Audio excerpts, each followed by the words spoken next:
Hi, this is CJ with CompRCC.com, and in this series of videos, I'm going to be assembling the 3Racing Sakura Ultimate Touring Car. In this segment, we are going to be putting the front and rear diffs into place, and putting the little anchor screws in. Just so you can see how this works, these little plastic pieces here that have an off-centered hole that allows this item to be rotated in the block and thus move the axle a little further back, a little further forward. That allows for belt tensioning. And on the back there's a little hole for a screw, and then this little piece here, that's not flashing, that's a pointer, and that points to the degreed holes on the front on either side of these bulkheads. And then the set screw goes through one of these holes and into there, and that anchors the item in place. So to adjust the tension, the screws would be removed from either side, and then both of these would be rotated to the same position on either side, left and right, and then the little anchor screw replaced. So let's go ahead and put our rear diff in place.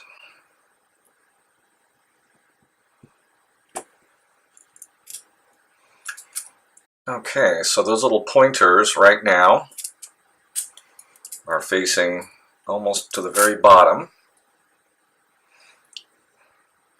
and according to the instructions, the default belt setting is 1, 2, 3, 4th hole down. And yes, that is for the rear. So this is where these little screws come in. Again, these are probably a 1.5, and they are.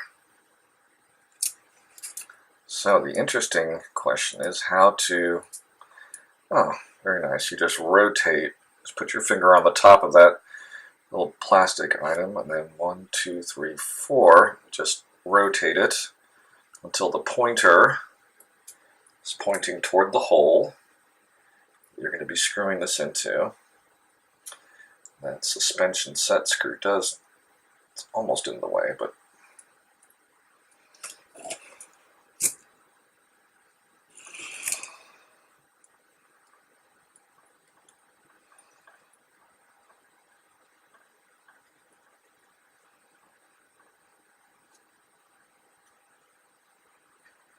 this is not something you want to make tight, just snug, because that is a very small screw and a very small piece of plastic, and these are going to be anchored down once the top plate is on here. So if you strip those, you're going to have to order that part, and I'd be willing to bet they send you the whole tree of parts. I'll rotate this one until it points toward the 4th hole.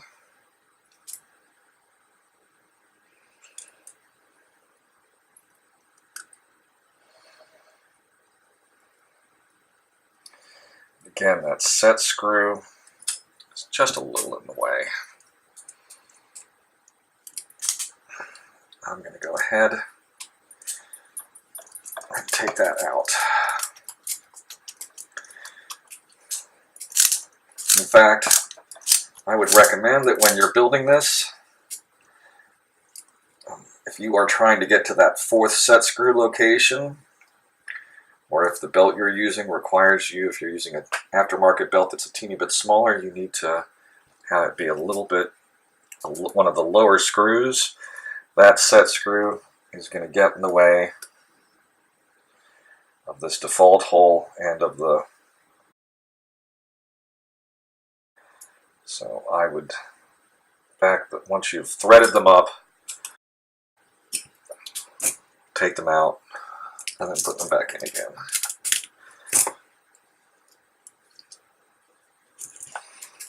Because you don't want to have that little teeny screw going at the wrong angle.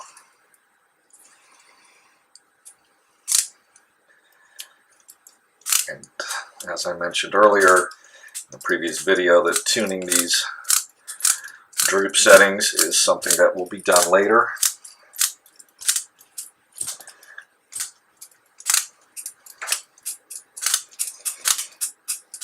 So it's fine to just eyeball them for now.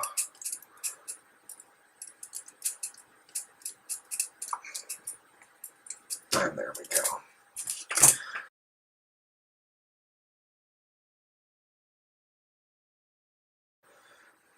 There's our rear diff. It's nice and smooth. There's our belt. And the car is coming together. So now I'm going to move over to the front. And as I mentioned, those set screws look like they are, they're going to be in just about the right spot to get in the way. And screwing them in further does not help because they are against the bump stop, so regardless of the angle of the suspension arm, they're going to be in the same position either way, and they're going to get in the way.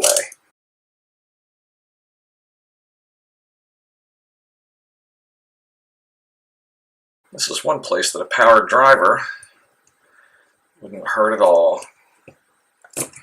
Certainly would make that quicker. Now for our front spool.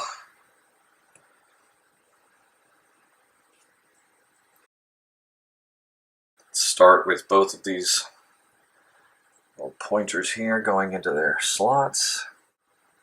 And slide it all down.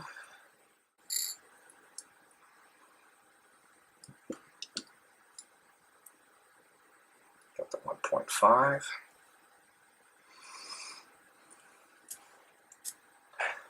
And the location for these is 1, 2, 3, fourth one again.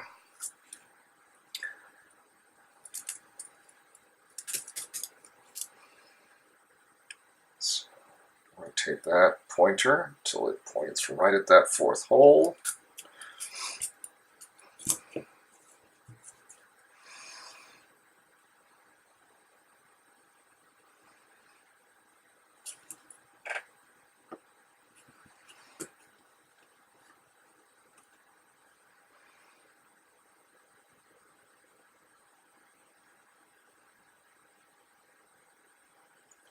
Again, just snug. You don't need Loctite for that because you're screwing it into the nylon plastic part. And again, you don't want to strip that.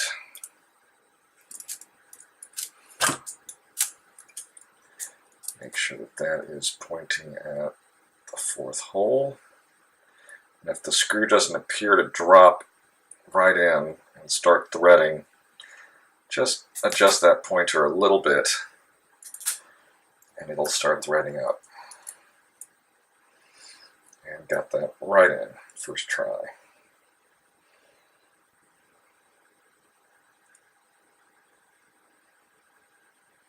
And it's snug. There we go. So now we have four-wheel drive. Very nice.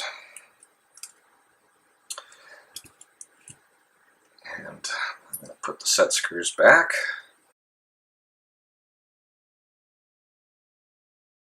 Again, regarding powered drivers, I would definitely use one if I was disassembling the car for maintenance, because that would speed up the process a lot. A lot of these screws are very short anyway, so it's not that hard, but I would not use it on the assembly. Too much too much aluminum, too many opportunities to snap a screw off or break something.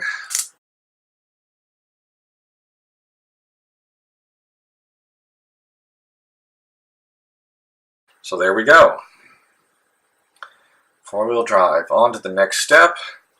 In the next video, I'll be putting together the steering assembly.